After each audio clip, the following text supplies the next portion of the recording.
Bon, alors bonjour, on va faire la première partie des notes de cours sur le rapport de similitude du périmètre et de l'aire.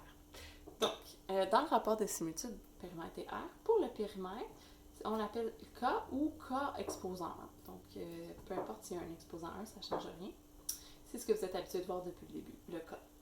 Le rapport de similitude, généralement noté K, est le rapport entre les mesures d'un segment homologue de la figure ou du solide semblable. Quand on parle de côté, de hauteur, de rayon ou de périmètre, on va parler du K. Quand on parle du K carré, c'est un rapport des arbres, généralement noté K carré ou K2, et la proportion construite avec deux aires de la même nature entre des figures ou des solides semblables. Donc, quand on parle d'aire totale, d'aire latérale ou d'aire des bases, on va parler de K carré. Pour passer d'une forme à une autre. Donc, si j'ai le K, mettons, une mesure de côté, puis je veux savoir combien de fois son aire est plus grand, donc je vais prendre le K et je vais le mettre au carré. Donc, je vais faire exposant 2 pour avoir le K carré. Combien de fois l'aire est plus grand. Et si j'ai combien de fois l'aire est plus grand, et je veux savoir combien de fois le périmètre est plus grand, donc revenir au périmètre, l'opération contraire de l'exposant 2, c'est la racine carrée. Donc, on va faire K carré, racine carrée, et je vais obtenir le K. Exemple.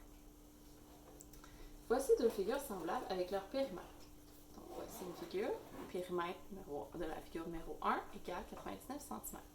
Périmètre de la figure numéro 2 égale 13,2 décimètres. Oups.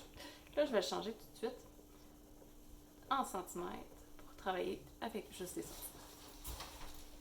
Nous pouvons trouver le K exposant 1, le K1 ou le K à l'aide de rapports. Donc, toujours K égale figure image, la deuxième. Donc, 132 sur la figure initiale, 99. Donc, on va faire 132 divisé par 99 qui donne soit qu'on écrit 4 tiers ou 1,3,10. Donc, si le K est, moi je vais écrire 4 tiers.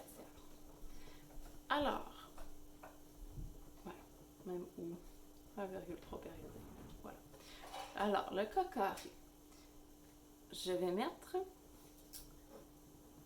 4 tiers. Je veux le K carré. Donc, je veux le K qui est au carré. Donc, je vais mettre ça aussi au carré. 4 tiers au carré, c'est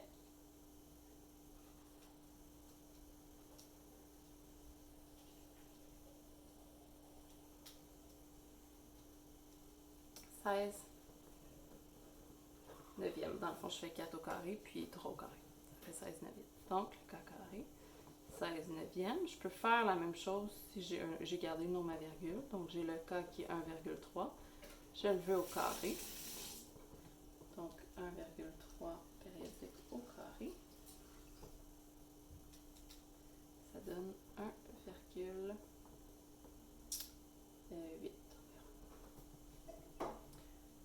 Donc, si l'air est 4 tiers plus grand, si le périmètre est 4 tiers plus grand, donc l'air est 16 neuvième plus grand. Un autre exemple. Voici deux figures semblables et leur aire. Donc, l'aire de la figure 1, c'est 48 cm² et l'aire de la figure 2, c'est 3 cm². Trouve le K et le K carré. Donc, combien de fois les côtés où le périmètre est plus grand, puis combien de fois l'aire est plus grand. Donc, j'ai l'aire, donc je peux trouver le K carré. Donc, c'est toujours la figure image au numérateur et la figure initiale au dénominateur. Donc, ça, c'était la première, puis ça, c'était la deuxième. Donc, image, 3 sur 48. 3 sur 48, ça se réduit, c'est 1/16e.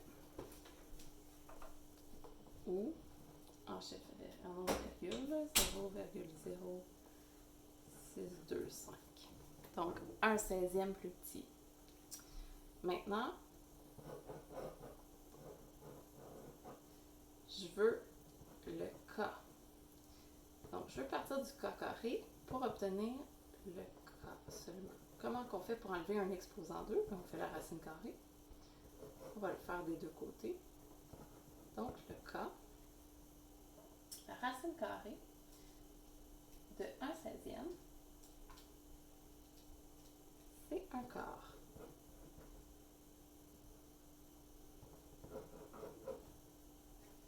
Ou, si on le fait en nombre à virgule, la racine carrée de 0,0625, c'est 0,25. Le cas, un quart, cas carré, 1/16e. Donc, combien de fois cette figure-là est plus petite? Elle est un quart plus petite. Et son aire est 1/16e plus petit. Un petit détail, ici, c'est 1/16e plus petit. Elle est combien de fois plus grosse? Si ici, c'est 1/16e. Si on retourne, elle est 16 fois plus grande. Oups, le cas carré qu'on parle ici.